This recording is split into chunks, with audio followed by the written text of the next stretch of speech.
అగ్రిగోల్డ్ భూముల కొనుగోలు వ్యవహారం కేసులో మాజీ మంత్రి జోగి రమేష్ కుమారుడు జోగి రాజీవ్ను ఏసీబీ అధికారులు అరెస్ట్ చేశారు. ఈ కేసులో ఆయన నిందితుడిగా ఉండడంతో అదుపులోకి తీసుకున్నారు. తనపై టీడీపీ పార్టీకి కక్ష ఉంటే అది తనపైనే తీర్చుకోవాలని అమెరికాలో చదివి వచ్చి తన జాబ్ తను చేసుకుంటున్న తన కుమారుడిని అరెస్ట్ చేయడం న్యాయమా అంటూ ప్రశ్నించారు. అలాగే ప్రభుత్వాలు వస్తూ ఉంటాయి, పోతూ ఉంటాయి. ఈ రోజు మీరు అధికారంలో ఉన్నారని ఇలాంటి కక్ష సాధింపు దుర్మార్గాలకు సీఎం చంద్రబాబు ఒడిగట్టవద్దని చెప్పుకొచ్చారు.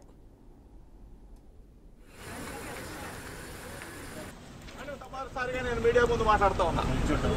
మొట్టమొదటిసారిగా ప్రభుత్వం అధికారంలోకి వచ్చిన తర్వాత మొట్టమొదటిసారిగా మీడియా ముందు ప్రభుత్వం ఏదైనా మంచి చేస్తే మంచి చెప్దామని చెప్పి అనుకున్నాం. కానీ ఈరోజు అగ్రిగోల్డ్ భూములు ఆల్రెడీ అటాచ్మెంట్ లో ఉన్న భూముల్ని ఎవరన్నా కొంటారా?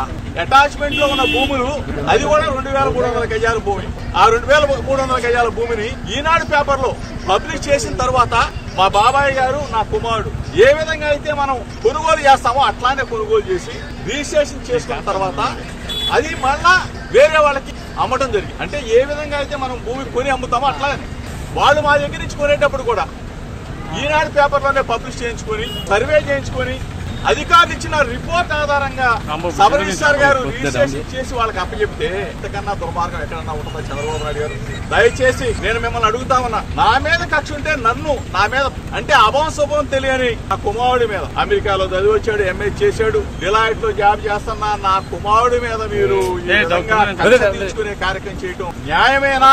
మీకు ధర్మమేనా అని అడుగుతా ఉన్నా. దయచేసి ఆలోచన చేసుకుని అడుగుతా ఉన్నా. ప్రభుత్వాలు వస్తా ఉంటాయి, పోతా ఉంటాయి. మీరు అధికారంలో ఉన్నారు. దయచేసి ఒకసారి ఆలోచించండి. మేము అధికారంలో ఉన్నప్పుడు మీ మీద దాడికి రాలా.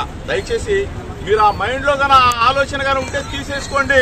ఆనాటి ముఖ్యమంత్రి జగన్మోహన్ రెడ్డి గారి మీద అయ్యన్న పాత్రుడు గారు చేసిన విమర్శల్ని నానాబూతులు తిట్టిన తర్వాత మీ ఇంటికి వచ్చి ఒక పెద్ద మనిషికి నిరసన తెలియజేయడానికి వచ్చాను తప్ప మీకు చెప్తే ఈ వ్యవస్థని మారుస్తారేమో, 40 సంవత్సరాల చరిత్ర ఉన్న రాజకీయ అనుభవం ఉన్న చంద్రబాబు నాయుడు గారు ఒక మంచి చేస్తారేమో, ఒక మంచి ఉద్దేశంతో రాజకీయాలను తీసుకొస్తారేమో అని చెప్పేసి మేము ఆలోచన చేశాం. కానీ దయచేసి ఇటువంటి మార్గాలకి ఒడిగ